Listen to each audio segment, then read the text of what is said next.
bring me the horizon with Ammo, and straight off the bat, I will happily admit that I wasn't expecting much from Ammo. Like I said, I wasn't a big fan of That's the Spirit. Honestly, I think There Is a Hell and Sempiternal survive as one of the best modern metalcore albums ever. I'll happily say ever, especially Sempiternal. It dawned on me the other day that by the end of 2019, people won't just be doing end of year lists, they'll be doing end of decade lists, which has terrified me greatly. But other than that, There Is a Hell and Sempiternal will at least be spoken about for me when I come to do my end of decade list. That's how much I like those albums. So that was, and then when with Sempiternal going a lot more like the synthy sort of stuff, when That's the Spirit came out and they went full on in with those like electro synthy sounds,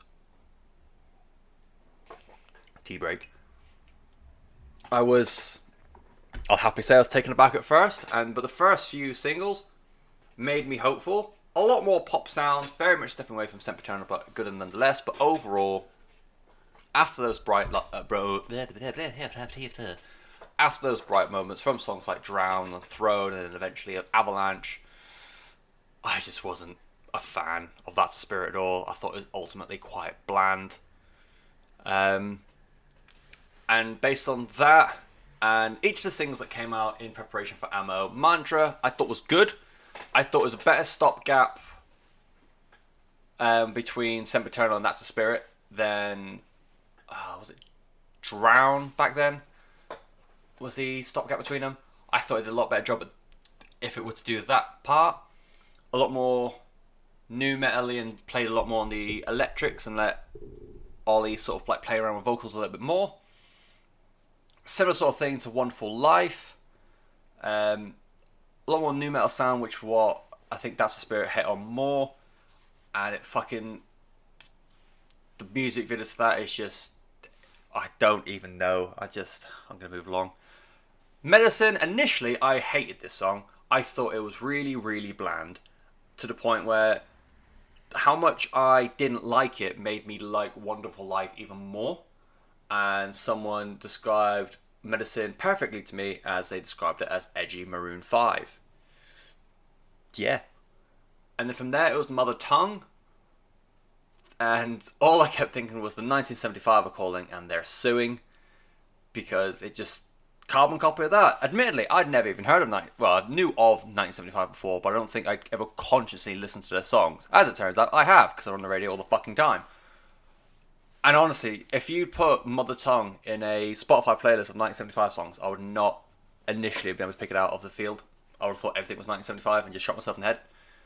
And then the last song was Nihilist Blues, which I just didn't even fucking know what to do with. Like, it only came out a couple of days, the day before the album came out. I was just sat there, I can't take it in, I can't do it. I want to lay down. So yeah, on the back of That's the Spirit and all the singles that came out, especially the progression of them, I wasn't confident. But this album has definitely brought me around. It's not a full 180. I still have my gripes, which I'll get to. But overall, I really enjoy Ammo. I'll happily say I was completely wrong.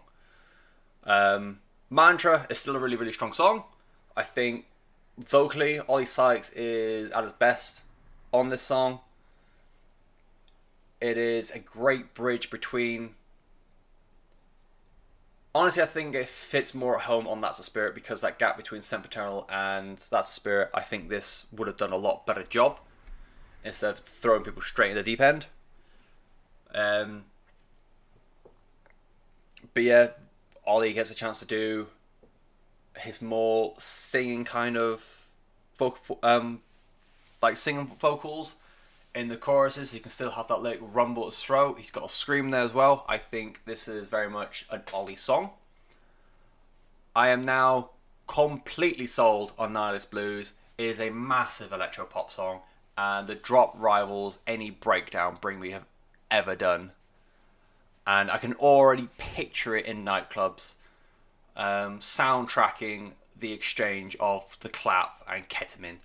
I think it's a fucking wonderful song. I'll happily say it's completely wrong about Nihilist Blues. Um, Annoyingly, someone pointed out how much In the Dark sounds like 21 Pilots, and I think that's completely spot on, which is even more surprising the fact that I really like In the Dark, and I thought the last 21 Pilots song was utter crap.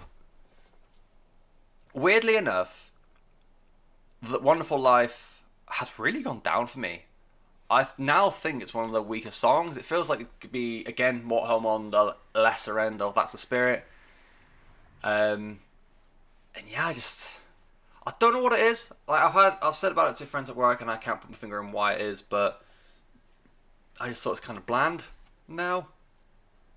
It makes me so erect knowing that when this inevitably gets played in nightclubs, it's like, hey guys, this is the edgy song, woo, rock music. It makes me happy that nightclubs will now indirectly be putting Danny Filth on the stereo, and at the middle of the song where everyone's bopping along, you're going to have this full-on black metal shriek of Danny Filth soundtracking the biggest nightclubs. And yeah, I'll happily say I can't wait for that. I might peruse nightclubs just to wait for this moment and then go home again. I will need a lot of money to do it and a lot of patience, but it will be done. And where Wonderful Life has gone down, Medicine has shot up. There's certain guitar parts in there that remind me of the quiet part on It Never Ends, and it took me ages to figure out why I recognise that like plinky plonky guitar sound. Maroon 5 wish, especially on the back of that Super Bowl thing, they wish they could write anything half as interesting as Medicine. And that then brings me to the absolute star of the show, which is Sugar Honey Ice and Tea. The song is 14 years too late for that Madagascar reference. Also, Madagascar came out 14 years ago. Time waits for no one. We're all going to die of its inevitable gaze. But this song is fucking incredible. It bounces so flawlessly between styles, both vocally and musically. It does everything pop music's supposed to do. That huge chorus that will get stuck in your head. It keeps it interesting during the verses. It has like a lot more of a rocky verse to it, and then it is a full-on sampled or auto-tuned or vocal play in the chorus. I fucking adore that song. And the bit that got me most interested was the last song on the album, which is I Don't Know What to Say. For whatever reason, this song doesn't stick in my head at all.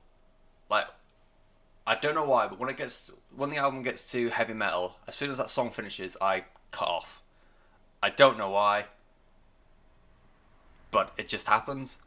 But I think it's really interesting the fact that with the work they've done with Parallax for the Live at the Royal Albert Hall show, and I've just realised that they are in this, but never mind. With the work that they did with Parallax, it's now influenced I Don't Know What to Say, and the fact that I'm just reading the additional personnel now, it's got Parallax Orchestra as like an orchestra part at the bottom. It makes sense that the work they did the Royal Albert Hall show for collaborating the old songs with the new symphonic sound, which has gone on before, they've now written a song specifically for that purpose. So I Don't Know What to Say, to me, is the Bring Me Horizon version of Minus Human, or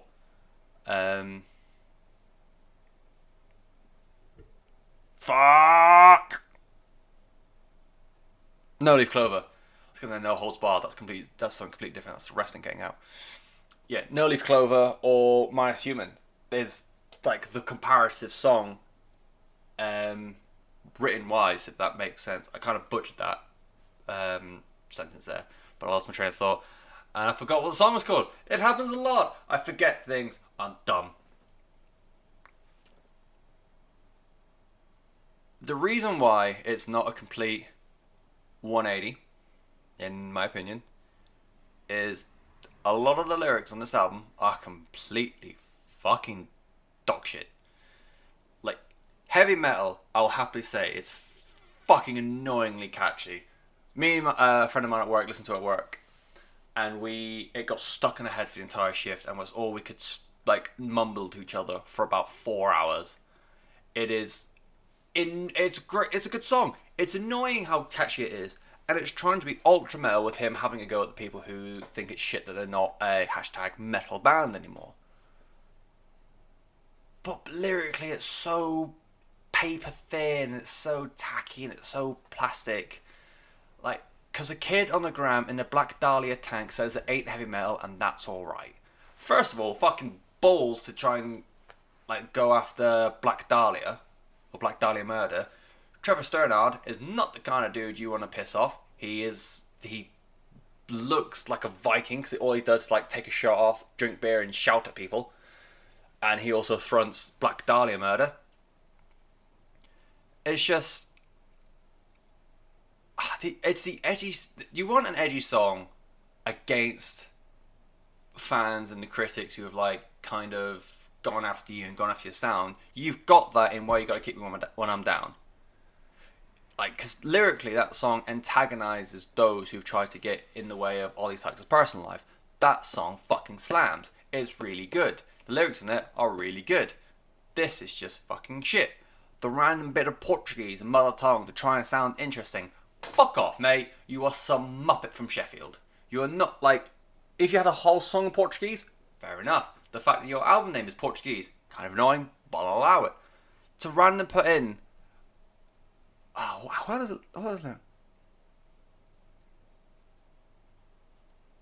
So, is it Don't Try and Love Me, Fala Ammo?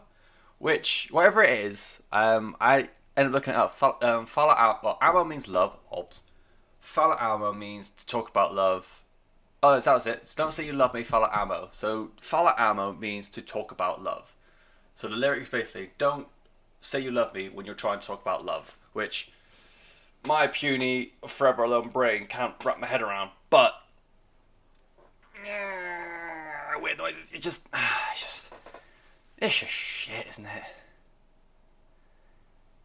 It's just a bit shit. And as much as I enjoy Medicine, as much as that song has grown on me over the past few weeks of listening, some people are a lot like clouds, you know, because life is so much brighter when they glow. Garen fucking Teed. That lyric is somewhere swimming around on Instagram next to a picture of a minion. And it's being shared and exchanged by mums. I'm fully expecting my mum to like post that on Instagram imminently.